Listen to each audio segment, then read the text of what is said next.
தமிழக பிஜேபி தலைவர் பதவியில் இருந்து விலகியுள்ள தாம் இனிமேல் தான் சிக்சர்கள் அடிக்க இருப்பதாக அண்ணாமலை கூறியிருக்கிறார். சென்னையில் நடைபெற்ற நிகழ்ச்சி ஒன்றில் பங்கேற்று பேசிய அவர், இந்தியாவில் 27 மாநிலங்கள் இன்னும் தங்களது பொருளாதார வளர்ச்சி குறித்த புள்ளி விவரங்களை வெளியிடவில்லை. ஆனால் தமிழக அரசு 9.6% வளர்ச்சியடைந்து நாட்டில் முதலிடத்தை வகிப்பதாக விளம்பரம் செய்கிறார்கள் என விமர்சித்தார். ஜெயலலிதாவின் நம்பிக்கைக்கு உரியவராக திகழ்ந்த நயினார் நாகேந்திரன் தமிழக பிஜேபி தலைவராக தேர்வு செய்யப்படுவதற்கு அண்ணாமலை வாழ்த்தும் பாராட்டும் தெரிவித்தார்.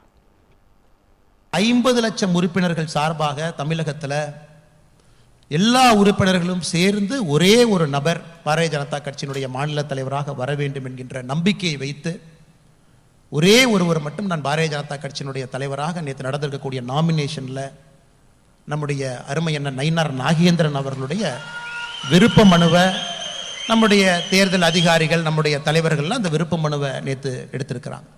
நம்முடைய அடுத்த ஆற்றல் மிகுந்த மாநில தலைவராக இந்த கட்சியை வழிநடத்தக்கூடிய தலைவராக வருகக்கூடிய அண்ணர் நயினார் நாகேந்திரன் அவர்களுக்கு உங்கள் அனைவரின் சார்பாக என்னுடைய நெஞ்சார்ந்த வாழ்த்துக்களை இந்த நேரத்தில் தெரிவித்துக் கொள்கின்றேன். அன்பு சொந்தங்களே, இனி தாம் சிக்சர் அடித்து ஆட இருப்பதாக கூறிய அண்ணாமலை, பக்குவமாக பேச நயினார் நாகேந்திரன் இருக்கிறார் என குறிப்பிட்டார்.